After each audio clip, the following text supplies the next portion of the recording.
दोस्तों एक बार फिर से हम आपके लिए जीडीएस अप्लाई ऑनलाइन 2026 प्रोसेस की अपडेट लेके आ चुके हैं।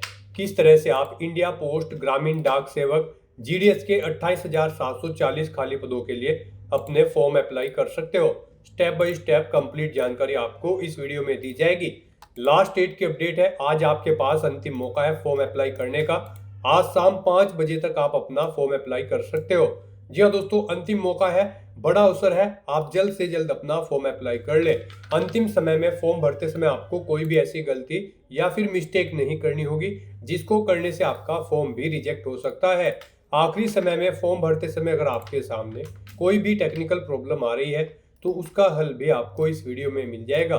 फॉर्म अप्लाई करते समय आप अपना रजिस्ट्रेशन कैसे करोगे, कैसे पर्सनल डिटेल क्वालिफिकेशन की डिटेल फिल करोगे, किस तरह से आपको अपना फोटोग्राफ सिग्नेचर अपलोड करने होंगे, किस तरह से कितने केबी में आपको सभी डॉक्यूमेंट्स अपलोड करने होंगे, फीस पेमेंट करते हुए रजिस्ट्रेशन से लेकर प्रिंट तक आपको किस प्रकार से अपना फॉर्म अप्लाई कर लेना होगा।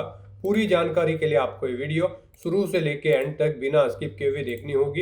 इस वीडियो को पूरा देखने पर ही आपके सभी सवाल और डाउट क्लियर होंगे। तो चलिए दोस्तों, बिना कोई वक्त गंवाए शुरू करते हैं India post GDS form fill up की पूरी जानकारी। फॉर्म भरने से पहले आपको सबसे पहले हमारी वेबसाइट IND सरकारी नौकरी के इस पेज पर विजिट करना होगा, जिसका लिंक आपको नीचे description plus first comment box में मिल जाएगा। और हमारे इस पेज पर विजिट करके आप यहां से इंडिया पोस्ट जीडीएस का फॉर्म अप्लाई कर सकते हो। इंडिया पोस्ट डिपार्टमेंट भारतीय डाक विभाग में ग्रामीण डाक सेवक जीडीएस की भर्ती निकली हुई है। 28,740 वैकेंसीज है, बम्पर वैकेंसीज की अपडेट है। आवेदन आप आज शाम तक ही कर सकते हो। 14 फरवरी 2026 शाम 5 बजे तक आप अपना फॉर्म अप्लाई कर सकते हो। रजिस्ट्रेशन की डेट 14 फरवरी 2026 है शाम 5 बजे तक। और अगर आपने पहले से रजिस्ट्रेशन कर रखा है तो आप 16 फरवरी तक भी शाम 5 बजे तक अपना फॉर्म अप्लाई कर सकते हो। 12,000 से 29,380 है बीपीएम पोस्ट के लिए सैलरी। एबीपीएम या डाक सेवक के लिए 10,000 से 24,470 है। 10वीं पास कैंडिडेट अप्लाई कर सकते हैं। 18 से 40 वर्ष आयु सीमा है। जनरल ओबीसी के लिए यहाँ पर 100 रुपये फीस है। SC ST PH फीमेल को फीस जमा नहीं करनी होगी, ऑनलाइन मोड से आप पेमेंट करोगे। बिना परीक्षा की भर्ती है, मेरिट लिस्ट के आधार पे सिलेक्शन होगा। ऑनलाइन आप ऑल इंडिया से अप्लाई कर सकते हो। indiapost.gov.in/GDS ऑनलाइन एंगेजमेंट इसकी ऑफिशियल वेबसाइट है, जिससे आप फॉर्म अप्लाई कर सकते हो। इंपोर्टेंट लिंक सेक्शन के अंतर्गत ऑफिशियल नोटिफिकेशन PDF लिंक पर क्लिक करके आप इसकी PDF डाउनलोड कर सकते हो। इसमें आपको आवेदन करने की कंप्लीट डिटेल देखने को मिल जाएगी।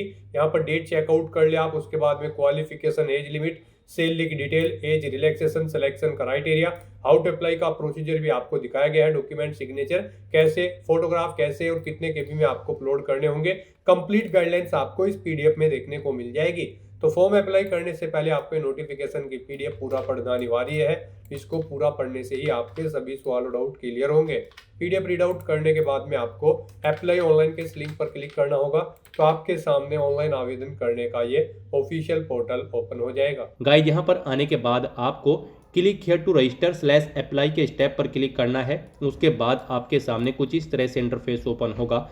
अब यहाँ पर अगर आपने पहले से रजिस्ट्रेशन कर रखा है तो आपको कैंडिडेट लॉगिन के इस ऑप्शन पर क्लिक करना है, प्रोसीड टू लॉगिन के ऑप्शन पर क्लिक करना है। और फिर गाइस, यहाँ पर आपको अपनी यूजर ID एंटर करनी है, अपना पासवर्ड आपको एंटर करना है और लॉगिन के स्टेप पर क्लिक करते हुए आपको अपने डैशबोर्ड में लॉगिन करके अपना फॉर्म अप्लाई कर लेना है। और अगर यहाँ पर आप अपना पासवर्ड भूल चुके हो तो उसे भी आप रिसेट कर सकते हो। आपको यहाँ पर forgot/reset पासवर्ड का ऑप्शन दिया गया है। आप इस ऑप्शन पर क्लिक करके अपना पासवर्ड यहाँ पर रिसेट कर सकते हो और उसका यूज करते हुए फिर आप यहाँ पर लॉगिन करके अपना फॉर्म अप्लाई कर सकते हो। और गाइज, अगर आप इस भर्ती के लिए फर्स्ट टाइम अप्लाई करने जा रहे हो तो सबसे पहले यहाँ पर आपको अपना रजिस्ट्रेशन करना होगा। उसके लिए आपको यहाँ पर न्यू कैंडिडेट रजिस्ट्रेशन की टैब दी गई है, आप इस पर क्लिक करें। आपके सामने यहाँ पर कुछ इस तरह से इंटरफेस शो होगा। अब गाइज, यहाँ पर आपको अपना मोबाइल नंबर एंटर करना है, अपनी ईमेल ID आपको यहाँ पर एंटर करनी है और उसके बाद आपको सेंड OTP के इन ऑप्शन पर क्लिक करना है। फिर आपके रजिस्टर्ड मोबाइल नंबर और ईमेल ID पर OTP जाएंगे। फिर यहाँ पर आपके रजिस्टर्ड मोबाइल नंबर और ईमेल ID पर जो OTP आए हैं वो OTP आपको यहाँ पर एंटर करने हैं और उसके बाद आपको वेरीफाई OTP के इन ऑप्शन पर क्लिक करते हुए अपना मोबाइल नंबर और ईमेल ID को वेरीफाई कर लेना है। इस तरह से यहाँ पर आपका मोबाइल नंबर और ईमेल ID सक्सेसफुली वेरीफाई हो जाएंगे। और उसके बाद गाइज, आपको यहाँ पर अब नेक्स्ट के इस ऑप्शन पर क्लिक करना है। फिर आपके सामने कुछ इस तरह से इंटरफेस ओपन होगा। अब यहाँ पर आपको अपनी बेसिक इन्फॉर्मेशन देनी है। यहाँ पर आपको सबसे पहले अपना नाम एंटर करना है। अपनी 10वीं की मार्कशीट के अकॉर्डिंग आपको अपना नाम एंटर करना होगा और ये डिटेल यहाँ पर देनी होगी। उसके बाद गाइड यहाँ पर आपको अपनी डेट ऑफ बर्थ सेलेक्ट करनी है इस कैलेंडर में से। अपना जेंडर आपको सिलेक्ट करना है, मेल फीमेल या फिर ट्रांसजेंडर मेल या फिर फीमेल। उसके बाद यहाँ पर आपको अपने फादर का नाम एंटर करना है। फिर आपको अपनी मदर का नाम यहाँ पर एंटर करना है। उसके बाद यहाँ पर आपको अपनी कम्युनिटी सिलेक्ट कर लेनी है। आप जिस कम्युनिटी से बिलोंग करते हैं आप अपने अकॉर्डिंग अपनी कैटेगरी सिलेक्ट करेंगे। उसके बाद यहाँ पर आपको कंप्लीट के इस ऑप्शन पर क्लिक करना है।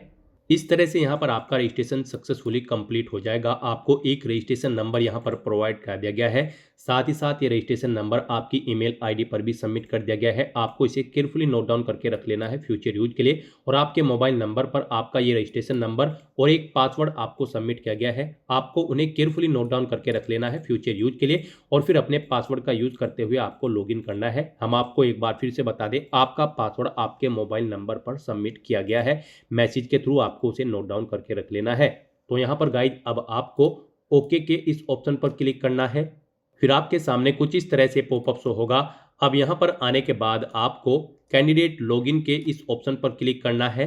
उसके बाद आपके सामने ये पॉपअप शो होगा। अब यहाँ पर आपसे कहा गया है यहाँ पर लॉगिन करते हुए आप मैक्सिमम 5 बार लॉगिन कर सकते हैं। अगर यहाँ पर आप लॉगिन कर रहे हैं और आपसे कोई इन्फॉर्मेशन मिसमैच हो रही है, आप लॉगिन नहीं कर पा रहे हैं, तो 5 बार से ज़्यादा आप कोशिश न करें, नहीं तो यहाँ पर आपका अकाउंट ब्लॉक कर दिया जाएगा। तो यहाँ पर अब आपको प्रोसीड टू लॉगिन के इस ऑप्शन पर क्लिक करना है। फिर आपके सामने कुछ इस तरह से इंटरफेस शो होगा। अब आपको यहाँ पर अपनी यूजर आईडी एंटर करनी है, अपना पासवर्ड आपको एंटर करना है जो आपके मोबाइल नंबर पर आया है। ये यूजर आईडी और पासवर्ड आपके मोबाइल नंबर पर आए होंगे, आपको इन्हें एंटर करना है और फिर आपको लॉगिन के इस टैब पर क्लिक करते हुए आपको अपने डैशबोर्ड में लॉगिन कर लेना है। और गाइज अगर आप अपना पासवर्ड भूल चुके हो तो आप फॉरगॉट/रीसेट पासवर्ड के ऑप्शन पर क्लिक करके अपना पासवर्ड रीसेट कर सकते हो और उसका यूज करके फिर आप यहाँ पर लॉगिन कर सकते हो। लॉगिन के ऑप्शन पर क्लिक करने के बाद आपके सामने कुछ इस तरह से पॉपअप शो होगा। अब गाइज यहाँ पर आपके रजिस्टर्ड मोबाइल नंबर पर एक ओटीपी गया होगा, वो ओटीपी आपको यहाँ पर एंटर करना है और उसके बाद फिर आपको वेरीफाई एंड लॉगिन के इस ऑप्शन पर क्लिक करना है। लॉगिन करने के बाद आपके सामने आपका डैशबोर्ड कुछ इस तरह से शो होगा। अब गाइज यहाँ पर आपको अपना जीडीएस का फॉर्म अप्लाई करने के लिए अप्लाई के ये ऑप्शन दिया गया है, आप इस पर क्लिक करें और अपना फॉर्म अप्लाई कर लें, या फिर आपको यहाँ पर अप्लाई ऑनलाइन की ये टैब दी गई है, इस पर क्लिक करके भी आप अपना फॉर्म अप्लाई कर सकते हो। तो यहाँ पर अब आपको अप्लाई के इस ऑप्शन पर क्लिक करना है अपना जीडीएस का फॉर्म अप्लाई करने के लिए। फिर आपके सामने कुछ इस तरह से इंटरफेस ओपन होगा। अब यहाँ पर आपको सिलेक्ट नोटिफिकेशन के इस सेक्शन में ग्रामीण डाक सेवक जीडीएस ऑनलाइन एंगेजमेंट शेड्यूल 1 जनवरी 2026 ऑप्शन सिलेक्ट करना है। उसके बाद आपके सामने कुछ इस तरह से इंटरफेस शो होगा। यहाँ पर आपका फॉर्म स्टार्ट हो चुका है। गाइज आपको 4 स्टेप में अपना फॉर्म कंप्लीट करना है। सबसे पहले आपको अपनी पर्सनल डिटेल देनी है, फिर आपको अपनी एजुकेशनल क्वालिफिकेशन की डिटेल देनी है, उसके बाद आपको अपनी पोस्ट प्रेफरेंस देनी है और फिर यहाँ पर आपको अपना फोटो और सिग्नेचर अपलोड करने हैं। तो इन 4 स्टेप को आपको यहाँ पर 1 बाय 1 करके कंप्लीट करना है। तो सबसे पहले यहाँ पर आपको अपनी पर्सनल इन्फॉर्मेशन देनी है। इसमें आपको यहाँ पर आपकी कुछ बेसिक डिटेल्स ऑटोमेटिकली फिर मिलेगी जो आपने यहाँ पर रजिस्ट्रेशन टाइम पर प्रोवाइड कराई थी। अब आपको इस पेज को नीचे स्क्रॉल डाउन करना है। यहाँ पर ऊपर आपको आपकी बेसिक इन्फॉर्मेशन मिल जाएगी, जैसे कि आपका नाम, आपके फादर का नाम, आपकी मदर का नाम, आपका मोबाइल नंबर, ईमेल आईडी। ये डिटेल्स आपको ऑटोमेटिकली फिर मिलेगी जो आपने रजिस्ट्रेशन टाइम पे प्रोवाइड कराई थी। अब आपको इस पेज को नीचे स्क्रॉल डाउन करके अदर डिटेल के सेक्शन में आना है और फिर यहाँ पर आपको अपना मैरिटल स्टेटस सेलेक्ट कर लेना है। आप मैरिड हो या फिर अनमैरिड या फिर डाइवोर्स, आप अपने अकॉर्डिंग ऑप्शन सेलेक्ट करेंगे। अनमैरिड हो तो आप सिंगल ऑप्शन सेलेक्ट करेंगे। उसके बाद आपसे पूछा गया है कि क्या आप पीडब्ल्यूबीडी कैंडिडेट हैं, अगर हैं तो आप यस ऑप्शन सेलेक्ट करेंगे। अपनी पीडब्ल्यूबीडी कैटेगरी सेलेक्ट करेंगे, सब कैटेगरी आप सेलेक्ट करेंगे। इस तरह से आपको अपनी पीडब्ल्यूबीडी की डिटेल देनी होगी। और अगर आप पीडब्ल्यूबीडी कैंडिडेट नहीं है तो आप सिंपली यहाँ पर नो ऑप्शन सेलेक्ट करेंगे, फिर आपको आगे की डिटेल नहीं देनी होगी। उसके बाद यहाँ पर आपको अपनी एम्प्लॉयमेंट डिटेल प्रोवाइड करनी है। यहाँ पर आपसे पूछा गया है कि क्या आप एम्प्लॉय हैं, अगर हैं तो आप येस ऑप्शन सेलेक्ट करेंगे। फिर आपसे पूछा गया कि क्या आपके पास एनओसी अवेलेबल है इस भर्ती पर अप्लाई करने के लिए, अगर आप एम्प्लॉय हैं, अगर है तो आप येस करेंगे, नहीं है तो आप नो ऑप्शन सेलेक्ट करेंगे। और अगर गाइज आप यहाँ पर एम्प्लॉय नहीं है किसी भी डिपार्टमेंट में तो आप सिंपली नो ऑप्शन सेलेक्ट करेंगे। उसके बाद यहाँ पर आपको अपने एड्रेस की डिटेल प्रोवाइड करनी है। गाइज यहाँ पर आपको अपना प्रेजेंट एड्रेस एंटर करना है। यहाँ पर आप अपना प्रेजेंट एड्रेस एंटर करें, अपना पिन कोड दें उसके बाद यहाँ पर आप अपनी सिटी एंटर करें, स्टेट अपना सेलेक्ट करें, डिस्ट्रिक्ट सेलेक्ट करें। इस तरह से यहाँ पर आपको अपना प्रेजेंट एड्रेस इधर एंटर कर देना है। उसके बाद यहाँ पर आपको अपना परमानेंट एड्रेस एंटर करना है। यहाँ पर आप अपना परमानेंट एड्रेस एंटर करें और अगर आपका परमानेंट एड्रेस आपके प्रेजेंट एड्रेस के अकॉर्डिंग सेम है तो आप सेम एज प्रेजेंट आप इस चेकबॉक्स को ओके कर दें। ऑटोमेटिकली आपका परमानेंट एड्रेस आपके प्रेजेंट एड्रेस के अकॉर्डिंग यहाँ पर फिल हो जाएगा। उसके बाद यहाँ पर आपको इस पेज को नीचे स्क्रॉल डाउन करना है और फिर गाइज सेव एंड नेक्स्ट के इस ऑप्शन पर क्लिक कर देना है। इस तरह से यहाँ पर आपकी पर्सनल डिटेल का सेक्शन कंप्लीट हो जाएगा। अब गाइज यहाँ पर आपको अपनी एजुकेशनल क्वालिफिकेशन की डिटेल प्रोवाइड करनी है। गाइज यहाँ पर इंडिया पोस्ट डिपार्टमेंट में जीडीएस की इस भर्ती पर अप्लाई करने के लिए आपका कम से कम 10वीं क्लास पास आउट होना जरूरी है किसी वेल रिकॉग्नाइज्ड बोर्ड या फिर स्कूल से। तो यहाँ पर अब आपको अपनी 10वीं क्लास की डिटेल देनी होगी। सबसे पहले यहाँ पर आपको अपना 10वीं आपने किस सर्कल से पास आउट की है वो यहाँ पर आपको सिलेक्ट करना है। यहाँ पर अगर आप सर्कल नहीं जानते हैं तो आप click here to know your circle के ऑप्शन पर क्लिक करके अपना सर्कल चेकआउट कर सकते हो कि किस स्टेट को किस सर्कल में रखा गया है। यहाँ से आप अपना सर्कल चेकआउट कर सकते हो और उसके बाद यहाँ पर आप अपना 10वीं क्लास जहाँ से आपने पास आउट की है वो सर्कल सेलेक्ट कर ले। पासिंग ईयर यहाँ पर आपको सिलेक्ट करना है, कब यहाँ पर आपने अपनी 10वीं क्लास पास आउट की है वो ईयर आप सिलेक्ट करें। उसके बाद यहाँ पर आपको बोर्ड का नाम सिलेक्ट करना है, जिस बोर्ड से आपने अपनी 10वीं क्लास पास आउट की है वो बोर्ड यहाँ पर आप सिलेक्ट कर ले। फिर यहाँ पर आपको अपनी 10वीं क्लास का मेमो नंबर या फिर सर्टिफिकेट नंबर या फिर रोल नंबर या फिर रजिस्ट्रेशन नंबर या फिर हॉल टिकट नंबर यहाँ पर एंटर कर देना है। उसके बाद यहाँ पर आपको अपने रिजल्ट का टाइप सिलेक्ट करना है। आपका रिजल्ट मार्क बेस्ड था या फिर ग्रेड में था या फिर पॉइंट्स में, आप अपने अकॉर्डिंग ऑप्शन सेलेक्ट करेंगे।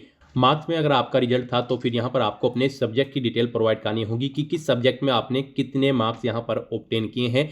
जैसे कि यहाँ पर इंग्लिश सब्जेक्ट में आपने कितने मार्क्स ऑब्टेन किए हैं 100 में से, वो यहाँ पर आपको एंटर करने हैं। उसके बाद यहाँ पर आपको अपना सेकंड सब्जेक्ट सेलेक्ट करना है जो आपके पास 10वीं में था, वो यहाँ पर आप सेलेक्ट करें और उसमें बताएं कि कितने मार्क्स आपने उसमें ऑब्टेन किए हैं। फिर यहाँ पर आपको ऐसे ही अपना थर्ड सब्जेक्ट सेलेक्ट करना है, उसके मार्क्स की डिटेल देनी है। फिर यहाँ पर आपके पास साइंस में कितने मार्क्स आपने ऑब्टेन किए हैं वो आपको एंटर करने हैं। सोशल साइंस में आपने कितने मार्क्स ऑब्टेन किए हैं वो आपको एंटर करने हैं। इस तरह से यहाँ पर आपको अपने मार्क्स की डिटेल एंटर कर देनी है। और अगर आपका रिजल्ट यहाँ पर सीजीपीए में था तो आप गाइड यहाँ पर सीजीपीए बेस्ड ऑप्शन सेलेक्ट करेंगे और फिर अपने सीजीपीए की डिटेल यहाँ पर आप प्रोवाइड कराएंगे। यहाँ पर आप बताएंगे कितनी कौन सी ग्रेड आपने ऑब्टेन की है किस सब्जेक्ट में, वो डिटेल यहाँ पर आपको देनी होगी। इस तरह से यहाँ पर आपको अपने सब्जेक्ट के मार्क्स की डिटेल प्रोवाइड करा देनी है। उसके बाद अगर आपका सीजीपीए में है स्कोर तो यहाँ पर आप अपना सीजीपीए एंटर कर सकते हैं, नहीं है तो इस कॉलम को खाली छोड़ दें। फिर यहाँ पर आपसे पूछा गया कि क्या आपके पास कोई एडिशनल लैंग्वेज एडिशनल सब्जेक्ट था जो यहाँ पर आपने ऊपर एंटर नहीं किया है इनसे अलग और उसमें आपने स्टडी की है, अगर था तो आप येस करेंगे और फिर यहाँ पर आप सर्कल सेलेक्ट करेंगे जिससे आपने वो किया है। पासिंग ईयर देंगे, उसे कब आपने पास आउट किया है, बोर्ड का नाम सेलेक्ट करेंगे और उसकी डिटेल प्रोवाइड कराएंगे। और अगर आपने एडिशनल लैंग्वेज में स्टडी नहीं की है तो आप सिंपली यहाँ पर नो ऑप्शन सेलेक्ट करेंगे। इस तरह से अपनी ये क्वालिफिकेशन की डिटेल प्रोवाइड करने के बाद गाइज फिर आपको यहाँ पर सेव एंड नेक्स्ट के इस ऑप्शन पर क्लिक करना है। नेक्स्ट यहाँ पर आपको अपनी पोस्ट प्रेफरेंस देनी है। यहाँ पर पोस्ट प्रेफरेंस में सबसे पहले आपको अपना सर्कल सेलेक्ट करना है, जिस सर्कल के लिए आप अप्लाई करना चाहते हैं वो सर्कल आप सेलेक्ट करें जीडीएस की पोस्ट पर अप्लाई करने के लिए। फिर उसकी डिवीज़न आप सेलेक्ट कर लें। उसके बाद यहाँ पर उस डिवीज़न में जितनी भी वैकेंट पोस्ट होगी जिस जिस डिवीज़न के अंतर्गत जिस जिस एरिया में वो यहाँ पर आपको शो कर दी जाएगी। अब यहाँ पर आपको अपनी पोस्ट और डिवीज़न की प्रेफरेंस देनी है। यहाँ पर आपको 1 बाय 1 करके अपनी प्रेफरेंस देनी है। यहाँ पर आप जो ऊपर सर्कल और डिवीज़न सेलेक्ट करेंगे उसके अकॉर्डिंग यहाँ पर आपको पोस्ट और डिवीज़न शो कर दी जाएंगे जिसमें नंबर ऑफ वैकेंसीज होगी। तो यहाँ पर आप जिस पोस्ट और जिस डिवीज़न को जिस नंबर पर प्रेफरेंस देना चाहते हैं उसे आप उस नंबर पर सेलेक्ट कर लें। 1 2 3 4 5 6 यहाँ पर आपको ऑप्शन दे गए हैं। तो यहाँ पर आप जिस भी डिवीज़न को और पोस्ट को जिस नंबर पर प्रेफरेंस देना चाहते हैं उस नंबर पर आप सेलेक्ट कर लें। इस तरह से यहाँ पर आपको 1 बाय 1 करके अपने सभी डिवीज़न और पोस्ट की प्रेफरेंस यहाँ पर एंटर कर देनी है, सेलेक्ट कर लेनी है। और उसके बाद गाइज फिर आपको यहाँ पर जो आप प्रेफरेंस देंगे उसकी पूरी समरी आपको यहाँ पर शो कर दी जाएगी। इस तरह से अपनी प्रेफरेंस की डिटेल प्रोवाइड करने के बाद फिर आपको यहाँ पर सेव एंड नेक्स्ट के इस ऑप्शन पर क्लिक करना है। नेक्स्ट यहाँ पर आपको अपना फोटो और सिग्नेचर अपलोड करने हैं। आपको अपना रिसेंट पासपोर्ट साइज फोटो और सिग्नेचर यहाँ पर अपलोड करने होंगे। इनके लिए आपको गाइडलाइन दी गई है, आपको ऑफिशियल नोटिफिकेशन पर जाना है इस भर्ती के और यहाँ पर आप गाइडलाइन चेकआउट कर सकते हो। आपका फोटो जेपीजी या फिर जेपीजी फॉर्मेट में होना चाहिए, 30 केबी से 100 केबी के बीच में होना चाहिए, डायमेंशन उसकी 320x400 पिक्सल होनी चाहिए, डीपीआई 72 से 150 होनी चाहिए। और जो आपके सिग्नेचर होंगे गाइज यहाँ पर वो ब्लैक या फिर ब्लू पेन से होने चाहिए, कैपिटल लेटर्स में आपके सिग्नेचर नहीं होने चाहिए, व्हाइट पेपर पर आपको अपने सिग्नेचर करने होंगे, जेपीजी या फिर जेपीजी फॉर्मेट में होने चाहिए, 20 केबी से 100 केबी के बीच में होने चाहिए, डायमेंशन उनकी 300x120 पिक्सल होनी चाहिए। तो यहाँ पर उनका डीपीआई भी 72 से 150 के बीच में होना चाहिए। एक व्हाइट पेपर पर ब्लैक या ब्लू पेन से आपको अपने सिग्नेचर करने हैं। तो यहाँ पर आपको अपना फोटो और सिग्नेचर अपलोड करने के लिए चूज फाइल के ऑप्शन पर क्लिक करना है, फाइल को सिलेक्ट कर लेना है और 1 बाय 1 करके आपको अपना फोटो और सिग्नेचर यहाँ पर अपलोड कर देने हैं। गाइज यहाँ पर अगर आपको अपना फोटो और सिग्नेचर अपलोड करते हुए कोई प्रॉब्लम फेस हो रही है, आपकी फाइल का साइज या फिर फाइल का टाइप आपसे नहीं बन पा रहा है, तो उसके लिए हम आपको प्रोसेस बता देते हैं कि कैसे यहाँ पर आपको दी गई गाइडलाइंस के अकॉर्डिंग अपना फोटो और सिग्नेचर रेडी करने हैं। आपको गूगल पर जाना है, गूगल पर आकर आपको IamResizer लिखना है, फिर आपको IamResizer.com वेबसाइट ओपन कर लेनी है। यहाँ पर आपको अपलोड इमेज के ऑप्शन पर क्लिक करके अपने सिग्नेचर या फिर फोटो की फाइल को यहाँ पर आपको अपलोड कर लेना है। उसके बाद यहाँ पर आपको दी गई विड्थ 300x120 पिक्सल यहाँ पर एंटर करना है। विड्थ 300 और हाइट आपकी 120 मांगी गई है, तो यहाँ पर आपको इन्हें एंटर करना है और फिर उसके बाद आपको यहाँ पर अपनी इमेज को डाउनलोड कर लेना है। यहाँ पर कम साइज में आपकी इमेज डाउनलोड होगी। उसके बाद गाइज आपको गूगल पर दोबारा से PI7 यहाँ पर टाइप करना है, PI7। उसके बाद आपके सामने यहाँ पर image.pi7.org ये वेबसाइट ओपन हो जाएगी। इस पर आने के बाद आपको इंक्रीज इमेज साइज इन केबी के इस ऑप्शन पर क्लिक करना है। उसके बाद आपके सामने यहाँ पर कुछ इस तरह से इंटरफेस शो होगा। यहाँ पर आपको इमेज सेलेक्ट करनी है जिसका साइज आप इंक्रीज करना चाहते हैं, तो यहाँ पर आप इमेज सेलेक्ट करें और यहाँ पर आप इमेज का साइज इंक्रीज कर सकते हैं दी गई गाइडलाइंस के अकॉर्डिंग और फिर उसे डाउनलोड करके आप यहाँ पर अपलोड कर सकते हैं। इस तरह से यहाँ पर आप अपनी फाइल के साइज सेट करके उन्हें अपलोड कर सकते हैं। उसके बाद आपको इस पेज को नीचे स्क्रॉल डाउन करना है। डिक्लेरेशन सेक्शन में इन सभी डिटेल्स को 1 बाय 1 करके केयरफुली रीड आउट कर लेना है। आई कन्फर्म दैट के इस चेकबॉक्स को ओके करना है और उसके बाद गाइज आपको फिर यहाँ पर प्रीव्यू के इस ऑप्शन पर क्लिक करना है। फिर यहाँ पर आपको आपके एप्लीकेशन फॉर्म का पूरा प्रीव्यू शो कर दिया गया है। आपको सभी डिटेल्स केयरफुली चेकआउट करनी है, इसे नीचे स्क्रॉल करना है। कहीं पर कोई मिस्टेक है तो आप एडिट एप्लीकेशन के ऑप्शन पर क्लिक करके एडिट कर सकते हैं और अगर सभी चीज़ें ओके हैं तो बस यहाँ पर अब आपको सबमिट एप्लीकेशन के इस टैब पर क्लिक करना है। फिर आपके सामने ये पॉपअप शो होगा। अब आपको यहाँ पर यस सबमिट के इस टैब पर क्लिक करना है। इस तरह से यहाँ पर आपका एप्लीकेशन फॉर्म सक्सेसफुली सबमिट हो जाएगा अगर आप रिजर्व कैटेगरी से बिलोंग करते हैं। और गाइज अगर आप अनरिजर्व कैटेगरी से बिलोंग करते हैं तो फिर पहले यहाँ पर आपको 100 रुपये एप्लीकेशन फीस के रूप में जमा कराने होंगे, जो कि आप debit card, credit card, net banking या फिर UPI के माध्यम से जमा करा सकते हो। उसके बाद आपका फॉर्म सबमिट होगा। यहाँ पर आपका फॉर्म सबमिट हो चुका है अगर आप रिजर्व कैटेगरी से बिलोंग करते हो। और यहाँ पर आपको एक एप्लीकेशन नंबर भी प्रोवाइड करा दिया गया है। आपको इसे केयरफुली नोट डाउन करके रख लेना है फ्यूचर यूज के लिए, फ्यूचर रेफरेंस के लिए। इस तरह से यहाँ पर आपका एप्लीकेशन फॉर्म सक्सेसफुली सबमिट हो चुका है। अब आपको अपने एप्लीकेशन फॉर्म का स्टेटस चेकआउट करने के लिए या फिर उसका प्रिंट आउट लेने के लिए यहाँ पर डैशबोर्ड के इस ऑप्शन पर क्लिक करना है। और यहाँ पर अपने डैशबोर्ड में आने के बाद गाइज अब आपको माई एप्लीकेशन के इस टैब पर क्लिक करना है।